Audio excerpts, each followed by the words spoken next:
તો વડોદરામાં બુટલેગરના આખા પરિવાર વિરુદ્ધ ગુજસી ટોકનો ગુનો નોંધાયો છે। પરિવારના સભ્યોની વિવિધ ગુનામાં સંડોવણી બદલ કાર્યવાહી। બુટલેગર રાકેશ જયસ્વાલ, તેની પત્ની, પુત્ર, ભાઈ સહિત 5 પર ગુજસી ટોક। રતનપુરના બુટલેગરની ગેંગ વિરુદ્ધ 33થી વધુ ગુના નોંધાયેલા છે। વડોદરા ઉપરાંત અમદાવાદ, સુરત, છોટાઉદેપુરમાં સક્રિય હતી ગેંગ। સ્ટેટ વિજિલન્સની ટીમ ઉપર પણ કર્યો હતો હુમલો। 2 વખત પાસા હેઠળ જેલમાં ધકેલાઈ ચૂક્યો છે બુટલેગર રાકેશ। વધુ તપાસ માટે 17 સભ્યોની ઇન્વેસ્ટિગેશન ટીમની રચના।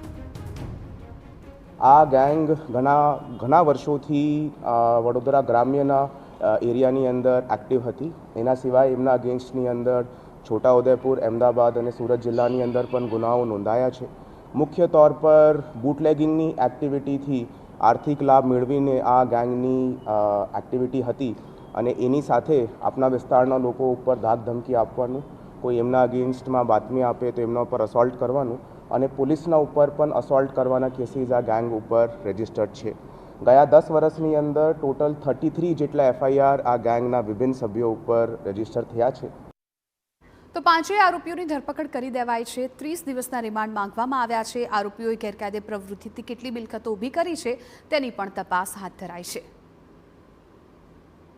આ ગેંગના મોડલસ ઓપરેન્ડી, આ ગેંગના બીજા સાગીરદો જો એમની સાથે ઇન્વોલ્વ છે, આ તમામ બુટલેગિંગની જો સપ્લાય ચેઇન છે એની અંદર કોણ લોકો જોડાયેલા છે અને ખાસ કરીને આ ગેંગ દ્વારા વસાવેલી મિલકત, એ લોકો દ્વારા કેટલી પ્રોપર્ટીની વસાવટ કરવામાં આવી છે તે બાબતની ઇન્ક્વાયરી હાલ ચાલુમાં છે।